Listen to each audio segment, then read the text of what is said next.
All right, we're gonna let all the systems connect to all the systems, and we are live again. Welcome everybody back to LinkedIn. And we just had a cool conversation with Dennis. You probably saw him like 5 minutes ago, but welcome back to episode 7 of season 3, Level Up Your Wealth podcast. And one of your hosts, Marcus Howard. Unfortunately, Mario couldn't be with here today, but Dennis is here. Dennis, introduce yourself to the community.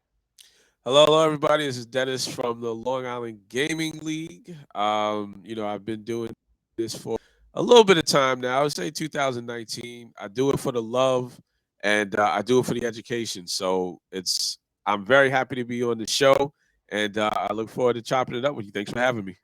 Thanks, man. Thanks, man. You mentioned, for the education, you and I have had a little bit of conversation about that. So I'm so excited to continue that conversation here because I don't fully understand Yeah, exactly what that is. And I want you to yeah, clarify that for me and for the rest of the ecosystem. Because what I do sure. understand is that A, it's of value to the community, and B, it's different from what we see out of basically everything else in North America's esports ecosystem. Yes, yes, yes. So we currently have a in-school curriculum that we teach 5 days a week, A and B classes, and we are really the curriculum is called Teaching the Game, and we're teaching the students about it's not necessarily just how to become a better gamer or understand. Let's just say uh, how the game functions, right? Because somebody's not always that, but we kind of focus more on their passion and what they're passionate about, and show them how there's real career opportunities within that realm and where they go. We've been doing it for about 3 years now, teaching in school, and we recently have just launched 3 after-school programs and are looking to launch 2 summer programs this coming summer. Incredible, man. So when you talk about the aggregate program, right? How Mhm. many students are you impacting? Um, I would say about 100, between 120 and 150 every year. Excellent, excellent. As you know, I was just over speaking at a school, and when I talked about all the career opportunities, after I got done talking, like all the kids just ran up to me and tell me about the games they're playing, asking me the games that I'm playing, and just really excited to hear. They almost I can see in their face they felt validated that Yeah. their passion could be something more than just entertainment. And so thank you for doing that for the kids up in New York. Oh no, listen, man, it's a pleasure, and they talked, we listened, and we're able to provide them with what they wanted. It was a long road, but we're really happy to be here and happy to see the success that the program has had. We've had students graduate, go on to college. I wouldn't say directly because of our curriculum, but a lot of schools face the problem of just getting kids to attend school, Right. and our curriculum played a major role. You, in order to be in our class, you had to have good attendance, and if they're in school, they're gonna learn. So Yeah. we were happy to really find out that last year we had 15 other kids who were within our program actually go on to college. Excellent, excellent. Do you know if, and maybe you don't have these stats, but by chance, did any of them go into like technical fields? And I guess it's hard to say that for incoming freshmen because they're all, undeclared or whatever. Right, right. Yeah, so no, unfortunately we don't have that information, but Yeah. as we continue, as I say, the more who know, the more we grow. As we continue to grow, we will try to actually get some more of that type of data, in Mhm. hopes to not only encourage the youth, but also to, benefit other organizations who might be looking to get into the esports industry or work with us. So there's ironically again at this event earlier, I think we talked about this on your podcast. Yeah. One of the gentlemen there is looking for curriculum like this. So Hmm. um, happy to make that intro for you. Have his contact information, and B, do you see this as something that you can license out to other cities? You mentioned like working with other esports orgs. Would you license your curriculum? We've had conversations. It's been, meetings about it. Are we opposed to it? No. Are we actively seeking it? Not really, not right now. Because again, we wouldn't say we're the only esports curriculum that is out there. But Mm, we just feel that ours is um more of like a mentorship, where we're really trying to put the students first. So, where we are, it works for us. It may not translate somewhere else, but we would love the opportunity to have the conversation and see if we can do something that could either help them with what they're doing or if what we're doing is a fit for them, depending on what their objectives are. Uh, the communities you work in, are they predominantly urban, predominantly rural, more of a mix? Urban, Like urban. Okay, yeah. urban. So Yep. that might not necessarily align with the tier one ecosystem here in the US, but Yeah. maybe it should. Yeah. So it's more urban, underdeveloped communities, Mhm, things of that nature with the troubled youth, mhm. the ones who kind of look overshadowed or aren't really paid much attention to or aren't catered to. So we're really trying to make an impact in their lives to where they can really seek out other opportunities. Okay. And so can you talk a little bit about what inspired you to launch Long Island Gaming League, or what you doing before that? Like what's Yeah. the origin story here? Oh, I guess funny origin story, but all right. So no, so the origin story, it came from my friend Mitchell Backus, and prior to getting to this, we were always working with the youth and kids. We had a show. It was interactive, how to create a podcast, and Mitch, he's a very big sports fan. So it was around March Madness, and he was just like, "Hey, I want you to get into these brackets. I want you to do it." And I'm like, "Man, I don't know nothing about no basketball. I mean, football, you're pushing it. Basketball, I'm totally lost." So he's like, "Oh, you got to do it. You got to do it." So I was like, "All right, fine, I'll do it." So he called it what was considered to be friends and family. So I'm like, and the reason why he called it that was because I was picking teams based off if I had a family member or a friend that lived in or around that particular state that was going in there. That was my bracket. I did pretty good. I didn't win, but I did pretty good. Okay. But I say that to say this, right? So he was always making fun of me. But then as we were doing our how to create a podcast, we were just hearing what the kids were talking about. And they were talking about video games and esports and they're playing all the time and even they would have a podcast about it. So I was just like, wow. So let me take a look at this, esports thing. I used to play games, but it wasn't even called esports back then. Right, And right. from wanting to help the youth and actually having their ear and being able to listen to what they were saying, I was just like, oh, what if there's something we can do to kind of help them in this growing industry? So I go back to my friend Mitch. I said, "Yo, Mitch, guess what I'm gonna do?" He's like, "What?" I said, "I'm creating a league." And he just looked at me like I had like 5 heads. He's like, "What?" He's like, "You don't even play sports." I said, "Yeah. I know. Don't worry about that. But listen, this esports thing, the kids are loving it. I think we could use this opportunity to teach them how they can take full advantage of something that we never could." I said, Mhm. my phrase is, if we knew what the NFL was going to be when it first got started, we'd have moved differently. And Right. that's kind of how I looked at esports. So I was like, well, listen, these kids have a amazing opportunity. And if I can only show them the way, then that's my job. And that's Mhm. kind of how I fell into, getting into what it was doing. It wasn't because I saw the industry and I was like, oh, okay, I want to make a lot of money in this industry and it's going to be great. And, or I even play games. It was like, wow, these kids are talking about it and it's wide open for them. So why they should understand what this opportunity is. And that's how I Okay. got into it. Excellent, excellent. That's an awesome origin story. Thanks for sharing that. Yep. With your business, are you still side hustling the business, or is it full time for you? Like how has the growth been since 2019? The growth has been good. Um, I would say, I mean, I could go, I guess, more full time. I Mhm. don't. I do have full timers. Mhm. Yeah. I guess for me, I love what I do, just even outside of esports and gaming. So, and it also allows me to create more opportunities from the outside going in. But I think at some point, maybe I'll kick my butt over there and be full time locked in. But right now, my team does a great job of running it, giving out the job opportunities, to them.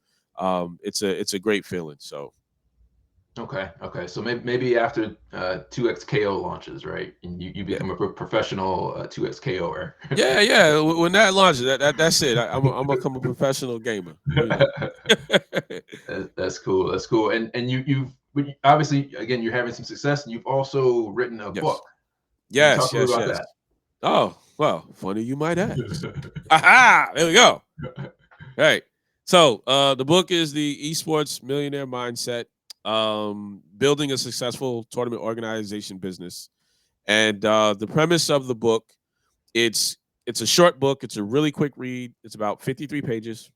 And I did that for the purpose of, if you're a gamer, maybe you want to read a lot, maybe you don't, maybe you got other things, right? We're just going to be honest, we're going to call it what it is. Right. And then if you're not a gamer, but you're interested in getting into the industry, but you have kind of more of a business mindset. So I wanted to create the book, and it's a pretty much a how-to guide, a step-by-step guide on how to create a successful esports tournament business. And now some people may look at that and be like, okay, the Long Island Gaming League or myself, what skills do I have to do this? But since I would say 2020, we have done over 100 different events, Mm. and these were not your traditional um, tournaments. They were Right. events that were a wide span of different opportunities, unique ways to get the community involved in gaming. So I thought, well, if I was able to do this with the little bit of knowledge I had about esports, if I was able to provide my blueprint on how I was able to get a venue, to get sponsorship, to get gamers, to find all these different things and be very successful at it, I wanted to share that information with others in hope that maybe their passion, whether it is to be a tournament organizer or it's a maybe to make some side income or like a little side hustle, Right. this book would really help them, because the way it appears to be in gaming, in my opinion, to make money is you got to be a really good gamer. You got to stream a lot. Mm. You got maybe be a coder, depending if somebody buys your game and, it's a job. Essentially, there's not very many avenues for a newcomer to step in to start to generate money. Yeah. So the book was based off of, once you read this, you have a step-by-step guide, and a bonus of it for anybody who is listening. If you buy the book, you read the book, and you come up with an issue or you're having trouble, you can reach out to us. You can reach out to my team, and we will help you, almost like hold your hand to get you through the chapter you might have got stuck on, Mm. but get you to where you're trying to be, to where at least you will have your first event, or we'll partner with you to help you do your first event. That's how So much we believe in the book, and we want people to actually try it, because there's a lot of ways to make money in this industry, and tournaments feed the industry. So it's like one of those jobs where the bigger games get, the more tournaments and events they're going to have. So essentially, you're building a good base to float with the rest of the rising tide. agreed. Agreed. I don't know if you saw. I think this was in Kenya. Who shared that? James Fudge shared a what was it, like a cease and desist letter, basically, that the Mhm. Kenyan Esports Federation basically told a grassroots organization that they had to cancel their event Yeah. because it wasn't registered, or it seems like very draconian, authoritarian. Like, we're the ecosystem, we're the gatekeepers. So if you don't go through us, you're not allowed to do your event. Right. And I guess if you follow some of the extra context that's happening on Twitter around this, Mhm. there were death threats and other things, kind of mafia Wow. Wow. responses. Wow. Yes. Well, I will say in the book we do kind of cover how to avoid some of those pitfalls. Okay. So yeah, so we do have in the book how to avoid some of those pitfalls, because when you're doing for money, when you're doing it with certain aspects, or you can't do certain things, there is things to kind of address that. So one of the things that we would say, to give you an example of an event that we did, that we won't run into those type of issues, so to speak, right? Yeah. So we did what's called a esports library. And within the esports library, what we really did was we went to a local library, we provided educational informations, invited the parents out, and we had the kids play the video games casually in a nice environment. Mhm. But it was still an event nonetheless. Yeah. You know what I'm saying? So they didn't have to pay, Hmm. right? We didn't give them any prize money, Yep. but we were still compensated, but we weren't compensated for throwing a esports gaming tournament. And that's just like I said, one aspect that there's other different ways that we did. But if you don't, again, if you don't know that, then you might hit those roadblocks that will block you from getting into this industry because they will do like something like that. They'll come after you with the red tape, Yeah. right? You get too big, they're like, whoa, whoa, whoa, where's our cut? Right? They're Where's like, their oh, cut, you right? use that and you got money for that? We want that. So again, the book breaks down and lets people be aware of those type of things and those type of issues, but that doesn't mean that you cannot organize a event around esports because it is a community-based game.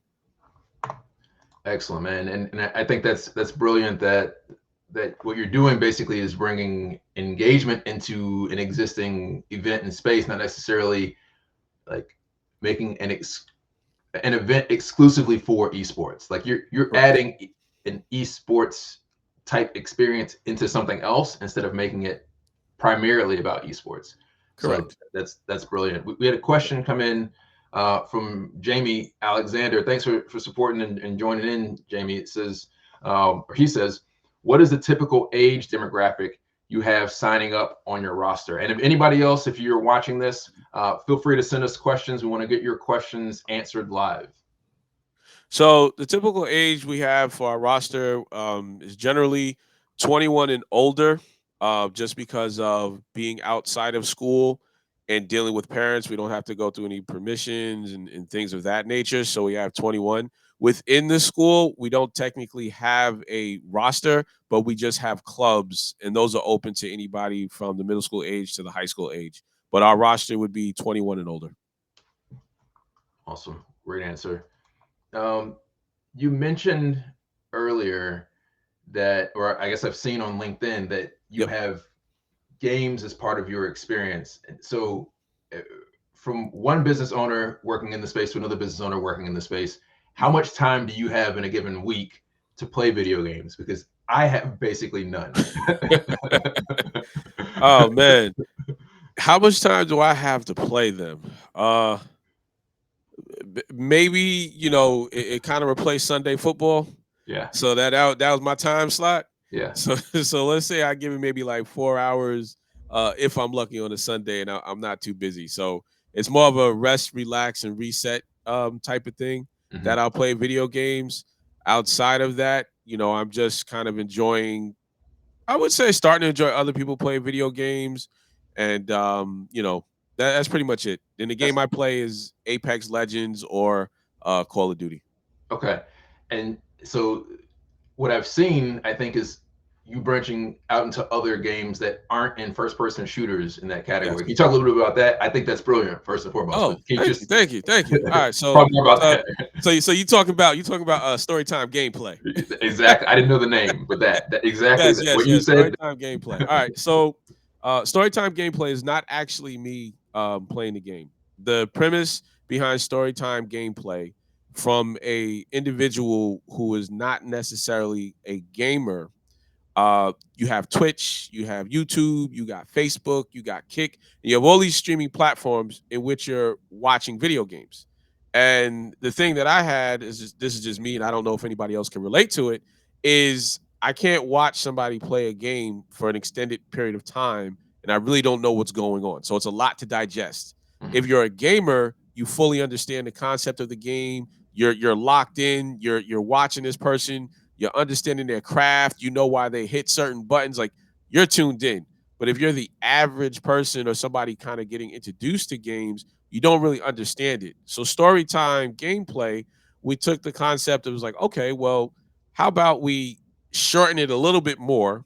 We put a little bit more context to it, but we still highlight the gamer, and Mhm. we highlight the gamer in a way that they still get to do what they enjoy doing. But as a Long Island Gaming League, we get to be able to share our passion for gaming with those who might not be able to do it. So the videos are usually 8 to 10 second clips of a gamer, doing his thing with gameplay, and then we just try to focus on that video, enhance it so it's easily digestible for the rest of the community. Okay, so you basically make like bite size like summaries of whatever the game is. Yep, we break it up into like series. Okay. So we Okay. do Cool. cliffhangers and everything. So we definitely take the time to edit it and make it so as you're engaged and you're watching it, you don't necessarily know what the player is going to do because it's real life, right? If you've Yeah. never seen a movie before, you don't really know what's going to happen in that movie. You're still Right. watching it. Some Yeah. movies are good, some movies are bad. Yeah. So with that principle, we're just like, okay, well, if you're watching storytime gameplay, which are usually RPG games currently, Hmm. you get to be a little bit more involved or dive into the game. You can be like, this is gonna be boring, but oh, that was kind of cool, and you might leave, right? Hmm. Or you might that was kind of cool, and you'll watch more, and then when the next episode comes in, it picks up right where that last episode or gameplay ended. And if you start to not only get fond of the game, you also get fond of the commentator who is doing the game. Then again, it's just something that we did. Versus what is probably already out there. But it was just our way to kind of get into that and support the gaming community. So like an hour of gameplay broken up into like 10-second segments then. Yep, just about 10 segments. Yeah. Yeah. So you probably have like a almost like a playlist of people following, trying to see Yep, what's happening next. exactly. Reminds me kind of like Cocomelli. Coconut. What is Coconutty? Cocomelli is a infant's cartoon on Oh, Netflix. I'm like Cocomelli. I'm like, okay. I've Yeah, never heard no, of Cocomelli. Yeah. Cocomelli in the young parents or new parents kind of community, people are saying Okay. like, don't let kids watch Cocomelli because it's set up to run like 6 seconds worth of focus and then it shifts to the next scene. And it is Got it. designed to do kind of what you're doing, Hmm. but yours is to an older audience where this is geared towards Yes. kids, so it has Yes. Yes. Yes. probably a greater and a more negative impact than what you're doing, which I support. I support what you're Thank doing. you. No, Yeah. no, no. Thank you. Thank you. Listen, because I try to look at it, anything that we do with the Long Island Gaming League, it has the gamers in mind, Hmm. but we also, for myself being, I guess, on both sides, right? I game, but then I don't game. Hmm. And if I'm trying to enjoy something, how would I enjoy it being not necessarily a non gamer? So, or not necessarily a non gamer, but not somebody who I couldn't tell you all the games that are out there. I'm not gonna get the highest score. I'm a casual You're a gamer. casual gamer. Yeah. Yeah. So Yeah. we just Me too. thought that story time gameplay would be a really interesting way to get the broader community to support local gamers and see what they're passionate about, but the industry overall giving it more diversity in terms of the viewership. I think and maybe you've seen this. It could also be an on ramp, like you said, to like introduce games to traditional non gaming audiences. Hmm. Because and I haven't seen any of the clips, so Yeah. I don't have enough context here, but I imagine you've got some copy that accompanies the video, and you're doing some explanations there. So Yeah. it's an on ramp, it's an introduction. Yes, it's an introduction. It's not meant to be overwhelming. It's not meant to, replace what other people like. It's just an alternative for individuals who are not as familiar with those platforms that I mentioned, that Mhm. they don't tune into those platforms all the time. And if they just kind of come across this and they're like, oh, that was a cute little, that was an interesting game, and maybe they might want to go out and go buy it. Yeah. So, How has the reception been? And maybe you haven't shared this context with them, but to the principals and educators for mhm. that type of content, do you see any interest from them in you kind of deploying that content to complement, or are you already using it in your classes? So no, so we keep what so there's two facets. We have the education and then we have the I guess community. Hmm. So everything that we do educational wise is within our educational realm and we keep that there. But for entertainment purposes, which is like story time, we don't really, we don't blend the two together. It's not child friendly.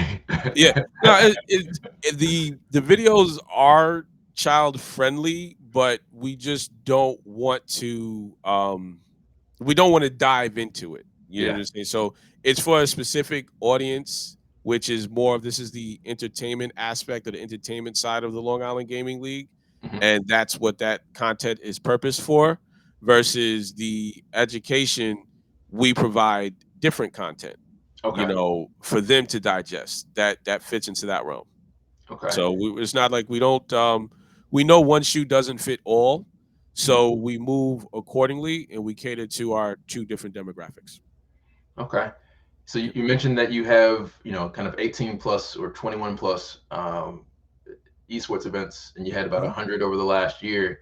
Can Yes. you share a little bit more insight into like the types of events? Are they all like one category? Fighting games? Do you have kind of arcade kind of social experience? What Hmm. does that mix kind of look like?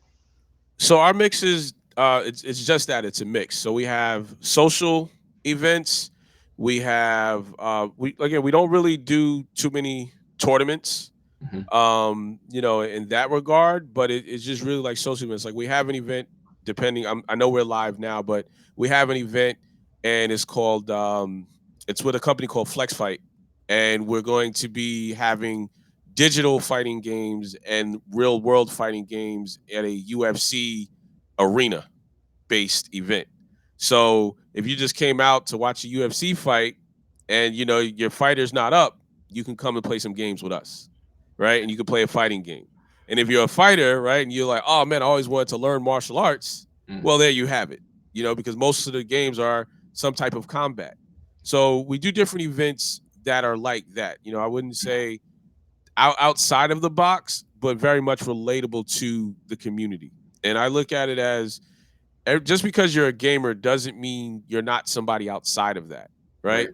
Right. Right. If you're a gamer, you could be a doctor, you could be a lawyer, you could be a teacher, you could be a bus driver, you could be, you could be so many different things. You could be an adult. So why does gaming only have to be for gamers Right. if you can't make gaming relatable to everybody else? So that just gives you another idea of, again, it's all in the book. Right. Again, Right. to say, so again, if you thought that concept was interesting, you've never heard of it before, but it has worked extremely well. Like the event is sold out. Yeah. So Yeah, I think it makes sense to, and you're already showing that it's successful, like bring gaming into other events instead of trying to build up like these massive events. Like building up the international to have that happen every other week, A, isn't realistic, and B, it clearly isn't sustainable. right. But if you have all these other events, like people there play video games, or people there might play video games. Hmm. I tried to do something similar. It was like a major boxing, like a celebrity boxing thing that was happening here, like streamers. I don't know any Right. of the names of the folks, but it was here in Tampa. I was like, Hmm. hey, Tampa Bay, it would be cool if you let us come set up like some boxing games or some video games. And nobody got back to me. So I'm glad that you're having success. Thank you. Thank you. Yes, yes, yes. I will I will definitely make sure to post all of the insights, and hey, maybe now next time when they come back, you'll be like, look, it works, It okay? works, right? It See what works. he You did. See didn't what you he didn't get it did. the first time, but it works. We got another question from Jamie. He says, Yes. do any of the students help run tournaments? Yes, they do. So at the end of the year, within our curriculum, the students put on their own tournaments that they spent part of the year developing their teams, their general managers, and then they host it at the end of the year as part of their, I guess, not graduation, but a part of their accomplishing and finishing our curriculum. Awesome. Um, from what's your perspective or opinion rather on Mhm. venture capital for your business? Is that something you would be interested in? Wouldn't be interested in? I would be interested in it.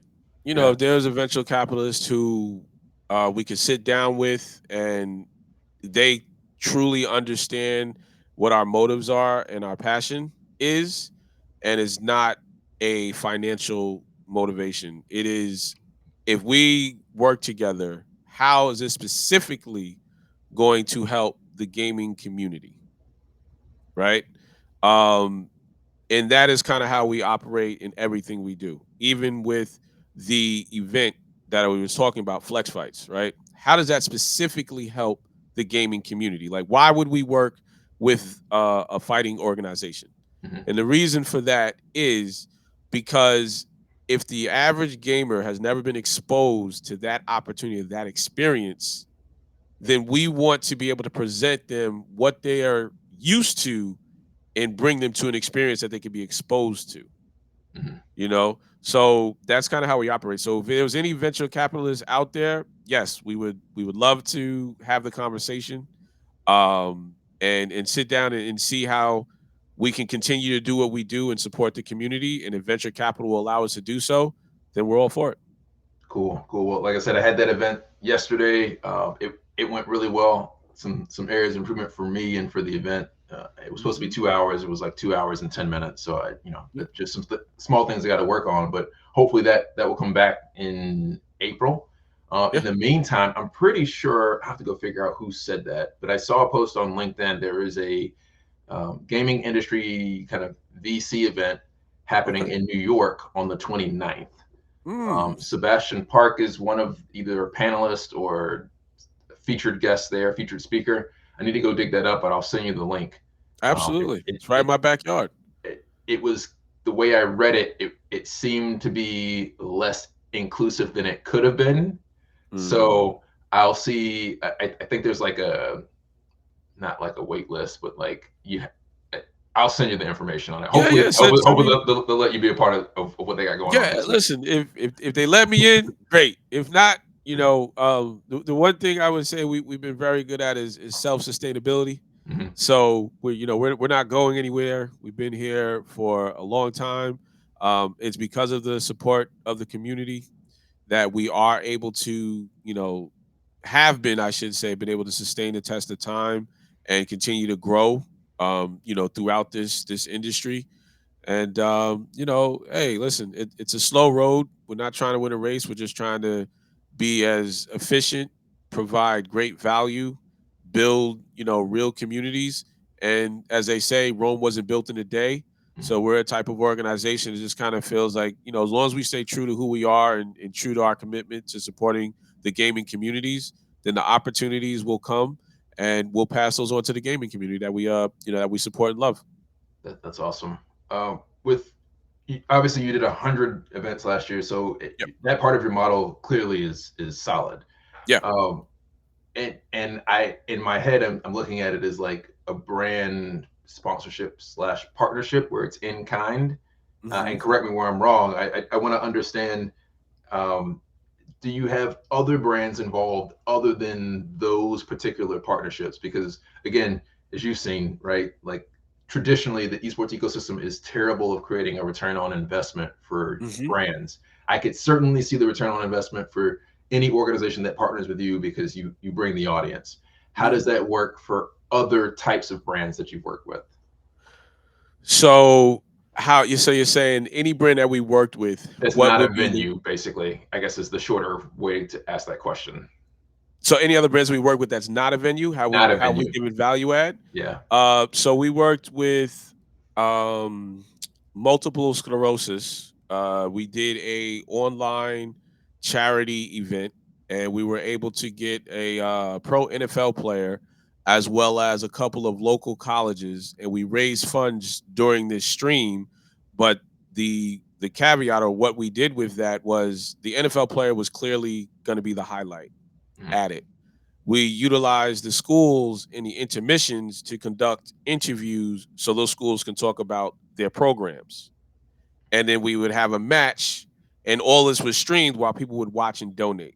So that Mhm. was something that we did as far as our partners that we worked with was okay, the schools clearly needed a platform to reach the gaming community.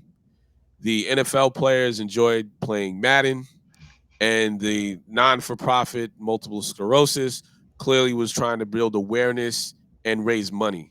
So we were able to benefit all three organizations within that same kind of ecosystem. So anybody we do decide to work with, we always try to figure out what is the win-win situation, what is the value we can bring to them, and what do they necessarily want, because sometimes it may not always be money, it may not be monetary.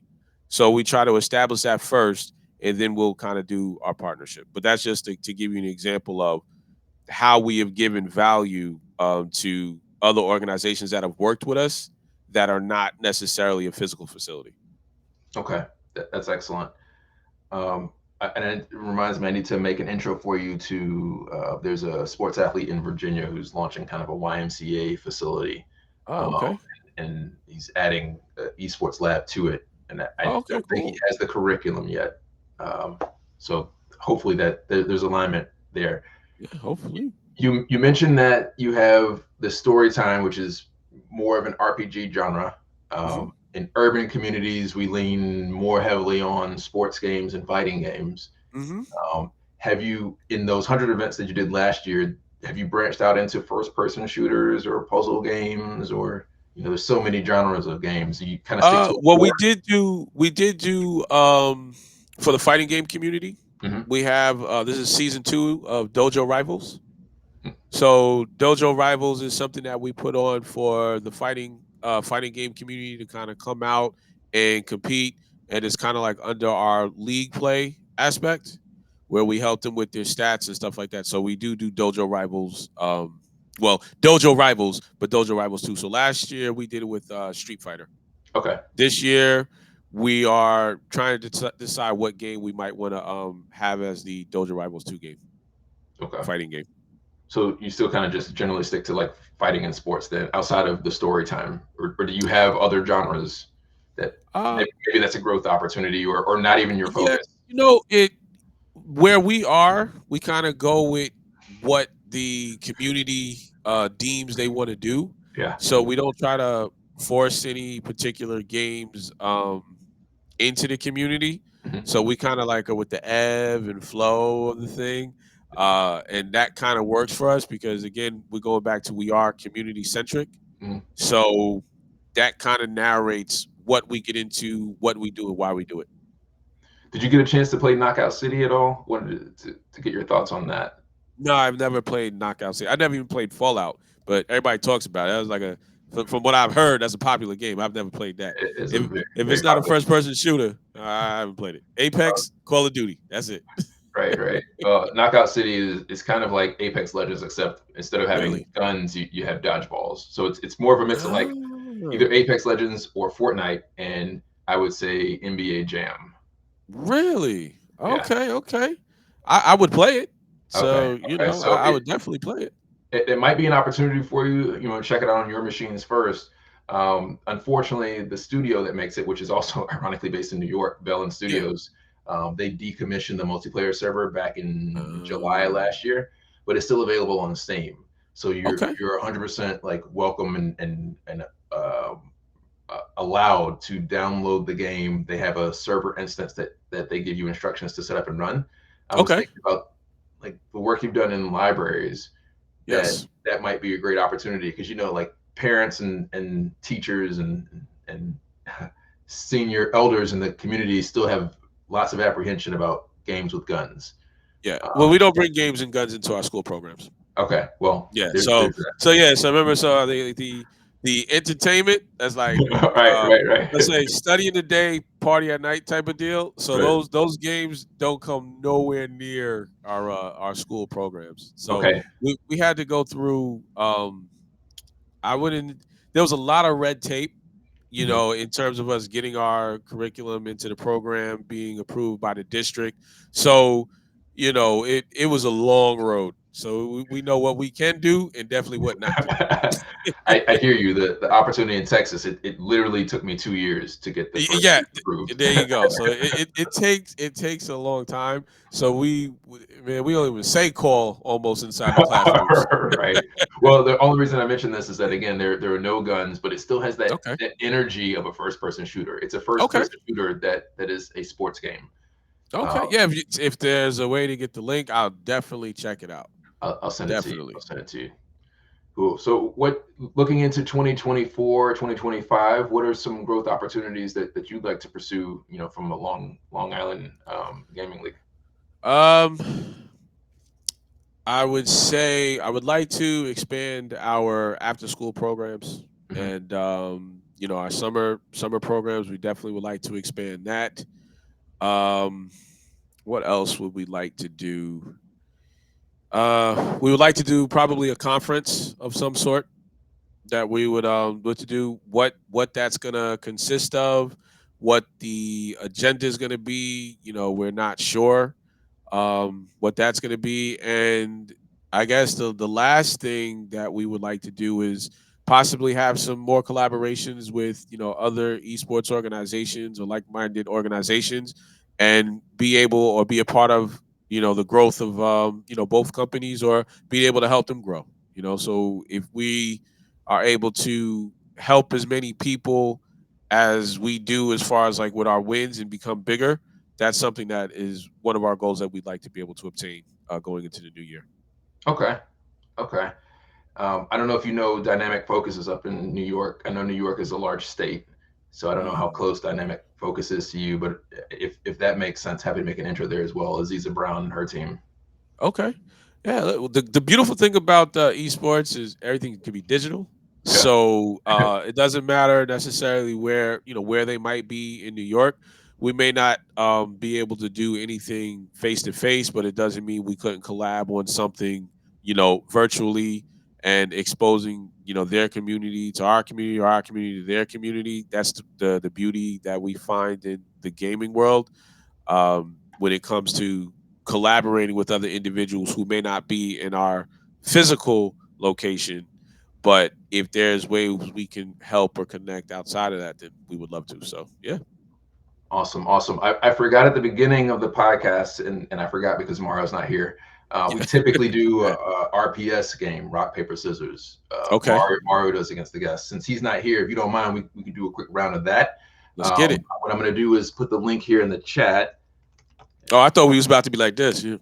Eh. Digital, digital, digital, This is digital okay. that. Let's So get it. this Let's get this it. I also want to introduce you. This is gonna be perfect for the school. Or actually, Okay. let me not front load that. Let's play this, and then I want to hear your thoughts about this being leveraged as an asset for you and the students in Okay. the schools. So I click the link now. Click the link now. Yep.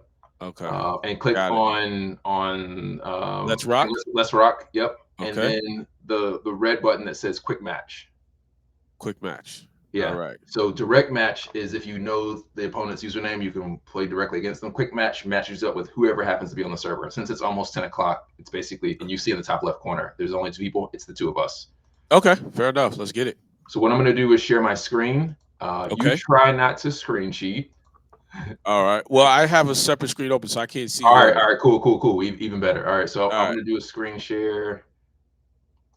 So the rest, everybody else can watch it. Let's see Everyone who else. gets it. One second. I keep forgetting. I have to. All right, so now everybody can see the game. So the way it's set up is just like rock paper scissors. Each time you pick a card, you either win, lose, or draw. If you win, you get a point. First to 10 points wins. Okay. This system also tracks both your selection history and mine, so you can start to see trends on I got how the you're W, playing. baby. And Oh, then dang. Okay. in this game too, you can actually get logos on the back side of the cards. Oh, okay. So like if you're talking about sponsors who or if the school wants to do some branding and some engagement, that opportunity is there. Okay. Okay. So when I spoke at the school earlier, an hour and a half ago, we had the school's mascot on the backside of the cards. Oh, that's actually pretty cool. All right, that's like the third draw in a row. We was drawing like crazy. Yeah. All right. All right. Make a It's little comeback tied up here. at 3. Okay. Okay. This is actually pretty cool.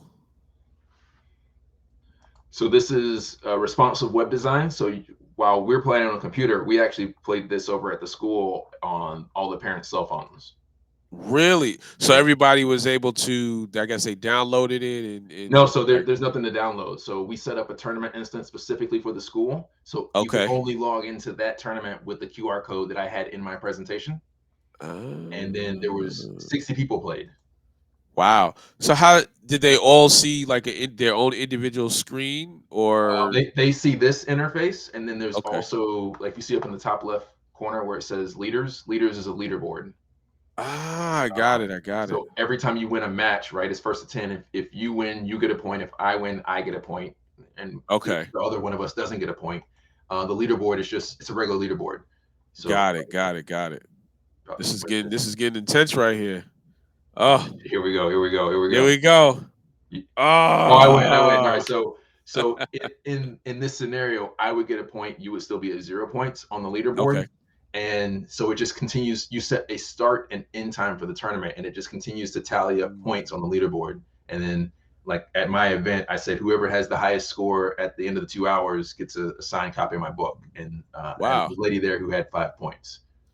No, so definitely to answer your question, do I see this as being valuable within our programs? Absolutely. Because it definitely keep it will keep our students engaged, and I like that part about it.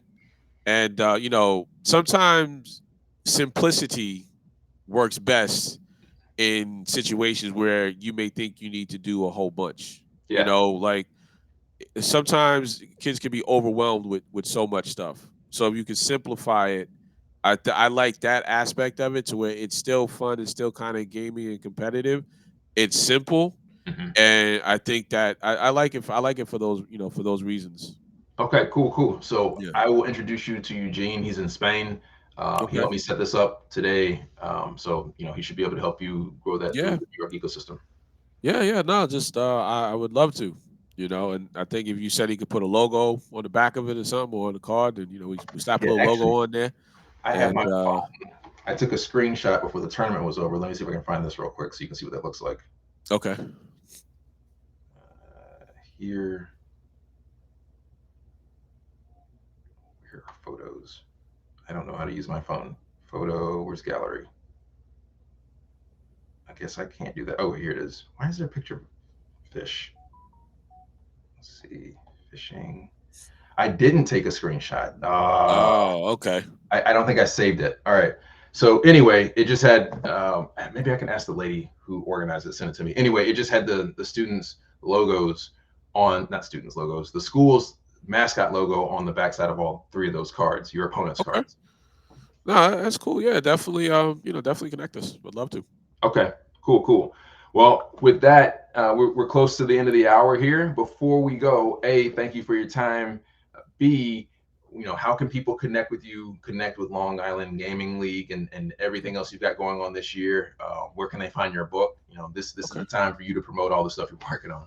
All right, all right, all right. So first, I'm gonna say Long Island Game League. Check the digs. So the best way to find us is just to go on Google, type in esports Long Island, and we pop up everywhere. So I would say do that first and foremost. And if for some random chance you can't find us, you could just our Instagram is at sign LI Gaming League, and that is our social for all of our platforms: Twitch, YouTube, Instagram, Facebook, Twitter. Again, it is at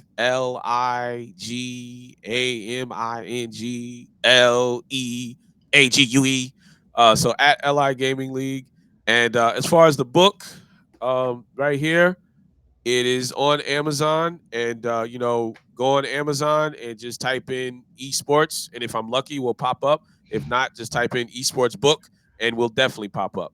So I try to keep things simple to find me. Esports book on Amazon, Right. esports Long Island on Google, and we'll pop up. Because I'm sure, like even if you tried it right now, we probably would pop up on Google in that regard. We should show up. So those are the best ways to contact us, to follow us, or support us, or want to work with us, or even if you need some help. We're really big on trying to help others and help other institutions. So for any reason, you can reach out to us for any of those above. Do you have any conversations going on with Rochester Institute of Technology? No, no, I'm not. Is that of interest to you? Absolutely. Okay. Yeah. I will make an intro for you after the episode's over. I Yeah. forgot Yeah. what No, that name was. absolutely. My geography's terrible. Yeah, no, it was we because we're on Long Island, so it's kind of like we out here with the unwanted stepchild of New York, but yeah, no, so Rochester, anywhere, like I said, we're open book in terms of working with each other. That has been very successful for us, and we want to give back, through that. We didn't get here without collaborating and without working with individuals and without supporting the community. So, it's our way of either giving back or, seeking an opportunity that may come to us. So we're definitely interested or willing to talk to or work with other companies or Cool. institutions for that matter. Well, I'll make that intro. Hopefully that is a productive conversation and potential partnership opportunity. Thanks for Yeah. your time this evening. Shout out to you and your team. I think as we see this reset in esports ecosystem, what you're doing is what I've described as impact focused, brand relevant, competitive gaming communities. And to Thank keep you. things simple as you do, I call it esports 2.0 for short. There you go.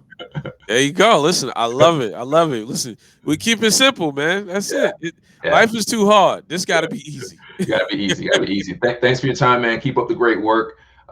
Thank you, everybody, for joining us for this episode. We'll see you again next Thursday. Peace.